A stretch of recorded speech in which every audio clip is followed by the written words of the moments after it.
I'm starting my pitch on a popular swimming beach in Sussex to set the scene for the story I plan to cover. This is Eastbourne Beach. In the summertime, it's a popular getaway spot for some sunshine, fresh air, and of course, the sea. The Sussex coast is full of beaches just like this one, and there's a huge community of open water swimmers who come here all year round.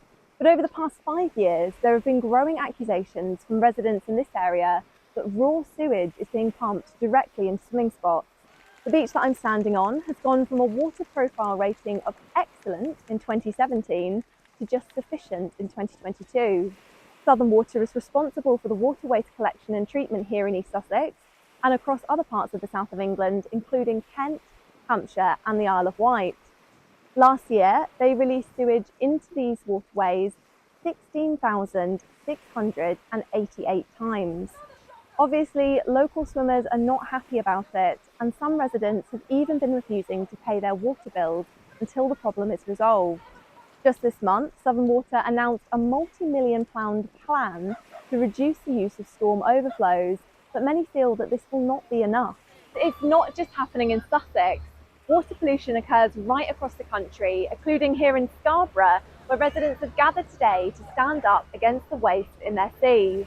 I plan to look at this issue across the country with case studies in Yorkshire, Sussex and Cornwall to see the impact that it's having on different parts of England and explore what is being done to stop it.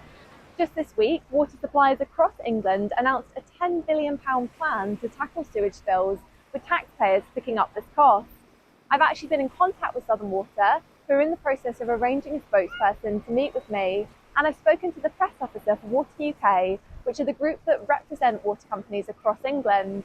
I've requested an interview with Therese Coffey, the Minister for Environment, and I hope to be meeting with Green Party MP Caroline Lucas next week. Alongside this, I've already spoken with several councillors who are passionate about this issue.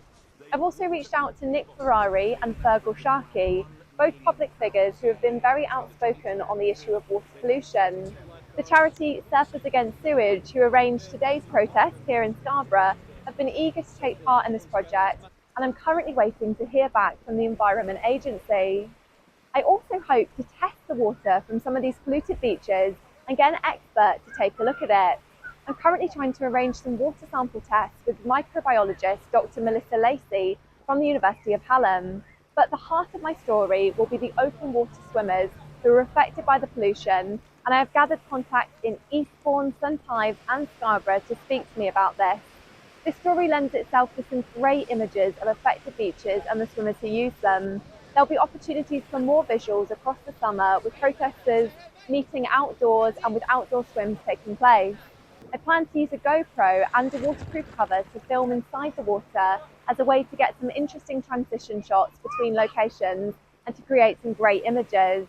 This documentary would be a perfect fit for an extended BBC News programme or a short documentary, perhaps on Channel 4. It's topical, it's aimed at all age ranges and anyone that's passionate about swimming in English waterways. As the weather heats up, people will be heading to the coast this summer, and I think this makes this feature even more relevant. I plan to do a deep dive on the issue and find out what is really going on under the surface.